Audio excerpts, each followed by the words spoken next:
So my friends, it is time to add some visual tension. You can see I started with just a few little stitched lines here. And visual tension is my process of adding weight to my lines in specific places. Just a little more weight. And so I'll go around and I'll clean up all my lines.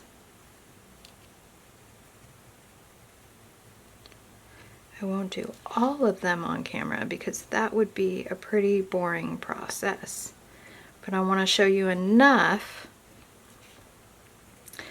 that you know what to do. Usually it's where lines end or intersect. I try to make them a little bit different from, let's say, if you have a series of leaves like this, maybe this one has more weight on the end and this one has more weight where it meets the other leaf.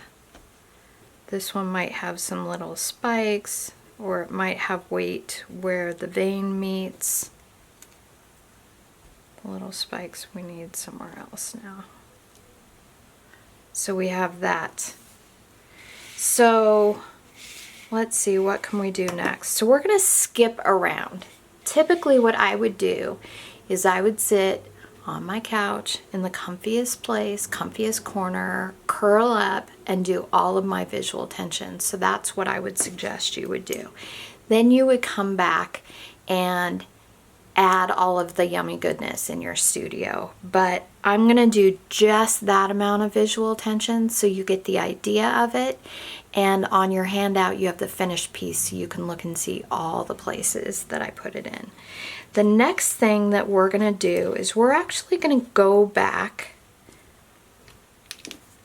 with a Uniposca PC 1M, and this color is Magical Coral Pink, which coordinates with this. And what I'm going to do is I'm going to take those three little dots that we practiced, and I'm going to put them fairly close together, and I'm going to put them on my backing. Be sure to include one or two on the edges.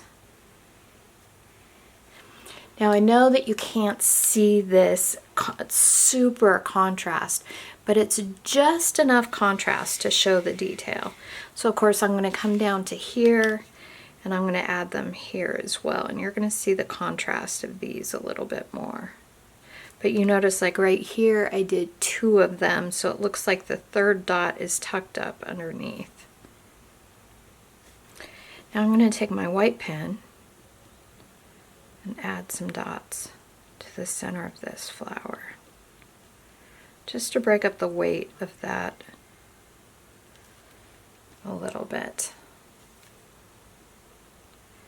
And what if we added just a little bit of white to the veins, the center vein? Now, because we have this really dark color, I want to make sure I put a little bit of black ink somewhere just so it balances out. So what I'm thinking is that I will add a little row of dots below the pockets.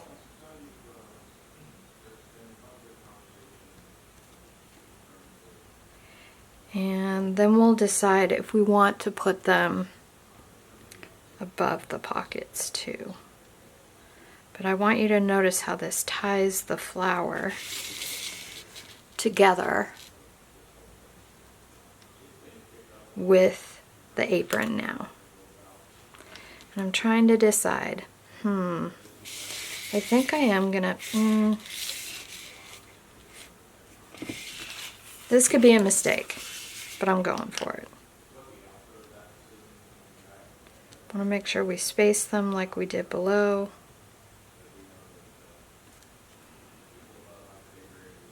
I think this will add that third element. So we have the center of the flower, below the pocket and above the pocket. I like it. Thank goodness. Phew. So now what I'm going to do is I've pulled a color palette of all sorts of different stuff. I've got some of the color block chalks. I did not pull any of the Sennelier chalks. They're just too darn messy. I'm not going to put them on this one yet. I might put them on the next one. I've got some of the Neo colors. I've got a little bit of the oil, and now I'm just going to play. So I've added a little bit of my Neo color, and this is light blue. And now I'm going to come back and I'm going to add little bits of my Neo color, cobalt light blue. So we're looking for overall balance from side to side. So that is my Neo color. Now I'm going to take a little bit of my Sennelier oils. I've got, you can see this leaves a much bigger mark. This is number 214. Of course, it doesn't tell the color, it just tells the number. But I've made this pretty heavy right down the middle, so I want to make sure I add just a little bit of weight on the sides. And then a little bit of gray blue, which is number 11.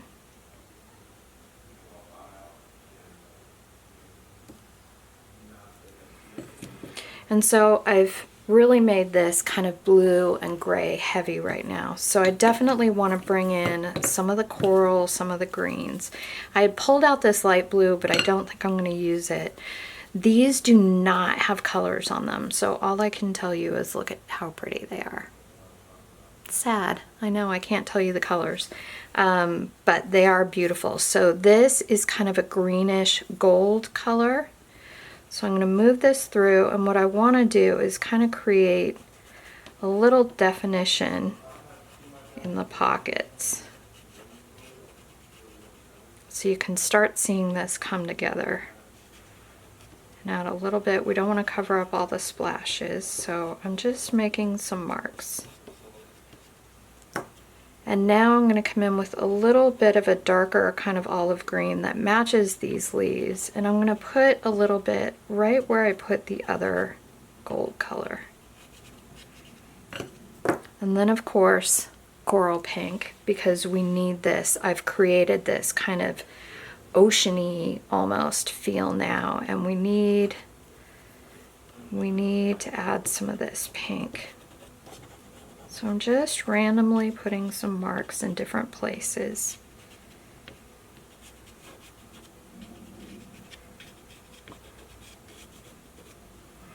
To balance this out. And I'm going to look through this and I'm going to check and see, does it have that kind of sun-drenched, sun-bleached aesthetic that I was looking for? Definitely. Is it missing any colors? We could probably add some more colors, but I don't, I'm thinking that I like this combination of colors. It's missing some bright greens, some truer greens. It's missing some purples.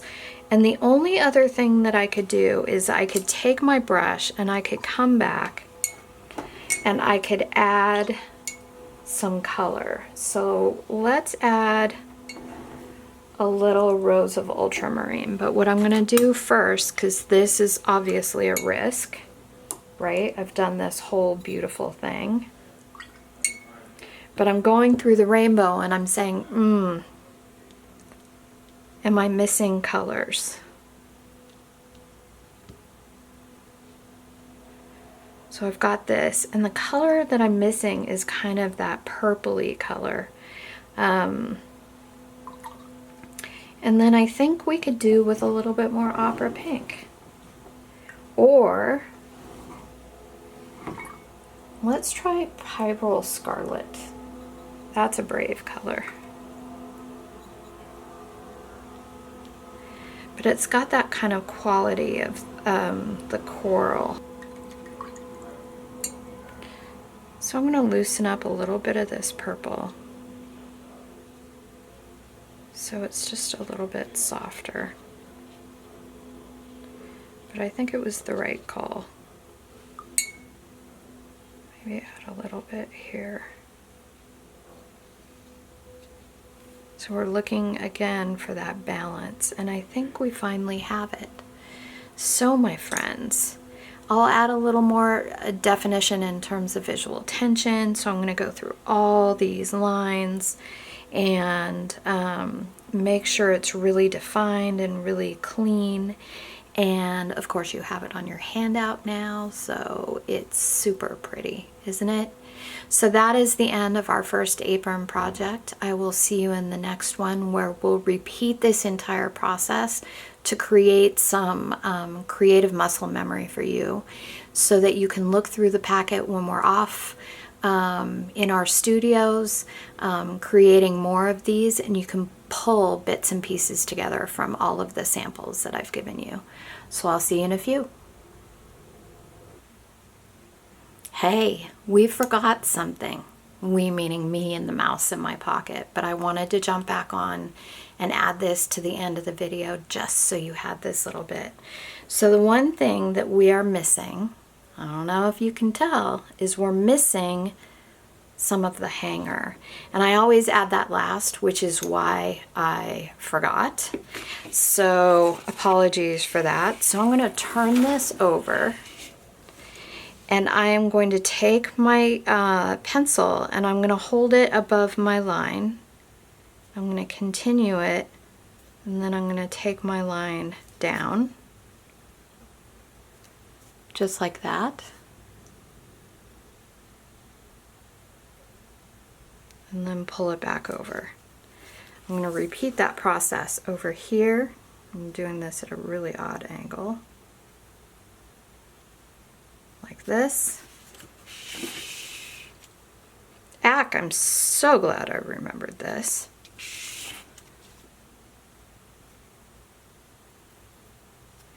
So now we have it going across, and then we're going to pull it through here, and I'm going to do this pretty dark.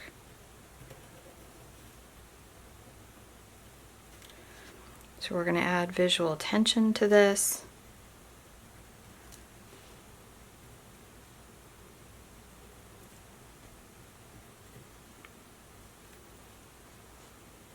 Right where it meets up with the apron.